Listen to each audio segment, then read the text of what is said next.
So Los Angeles Staples Center, the entire season has been building to this moment.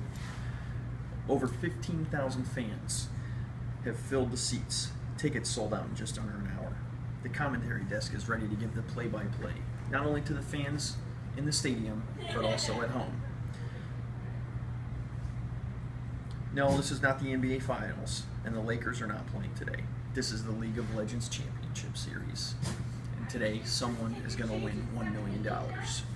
This is esports.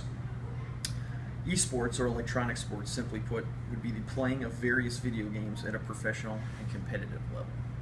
An entire industry has grown, from small gatherings in high school cafeterias to international tournaments worth tens of thousands of dollars. Teams that pay salaries, star players, and endorsement deals with vendors ranging from Red Bull and Monster to Intel and Asus. Video games have become much more than your brother and his friends playing Mario in your parents' basement. Now can you hear it? Oh, okay. Esports had a humble beginning. Competition for high scores in Donkey Kong and Pac-Man gave early gamers a taste of competitive gaming. Smaller events sprung up, pitting individuals indirectly against each other to achieve a higher score.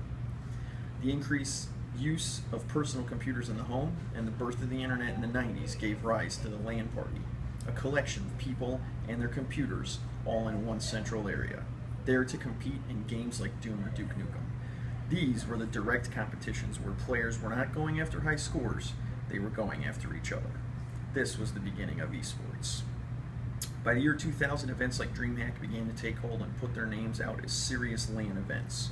In 2013, DreamHack Winter, just one of several DreamHack events held across Europe, welcomed 23,000 visitors and handed out $500,000 in prize money.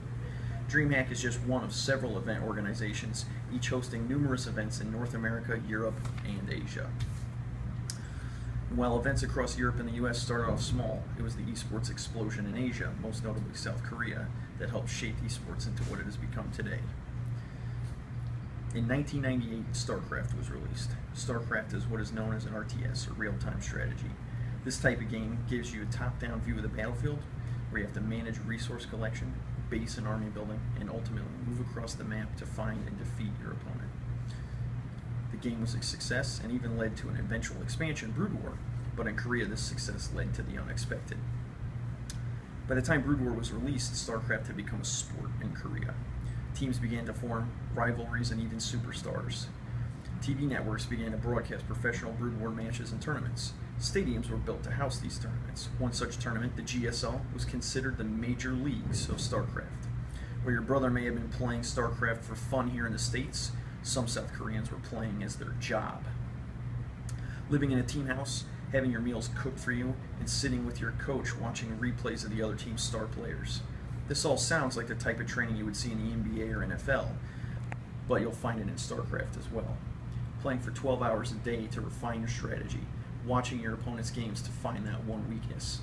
Competitive StarCraft is serious business, and when the difference between winning and losing can mean a $100,000 paycheck, it should be.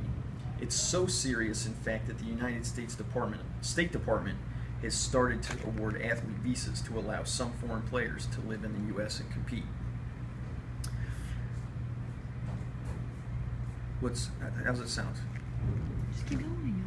What do you mean just keep going? I don't know how. Just keep going. What time is it? You gotta go to work? No, keep going. Okay. But I'm timing you, so you're messing up with your time. So I'm not going to know how long you're actually taking. This July, Valve, the creators of Defense of the Ancients, or Dota 2 for short, will be hosting the International. 16 teams will compete for their piece of a $10 million prize pool, with the winning team getting $5 million. If there was ever any question as to esports being a legitimate industry, the International has answered. Other mainstream organizations have seen this and taken their own interest in esports. Red Bull hosts its own tournaments, with this year's Red Bull Battlegrounds finals being hosted in Washington, D.C. Even the X Games, in conjunction with Major League Gaming, held a Call of Duty tournament as well. All of this broadcast or streamed live over the internet. And it only makes sense that the internet continues to support the growth of esports. Sites like Twitch TV make esports content accessible to anyone with an internet connection. Twitch makes watching tournaments live as they happen, or just watching your favorite players practice day by day, easy to do. Twitch has become so popular that the ability to use it for both watching other players and streaming your own content has been built in to the new Xbox and PlayStation 4. Yeah, okay. I'm good. We're good.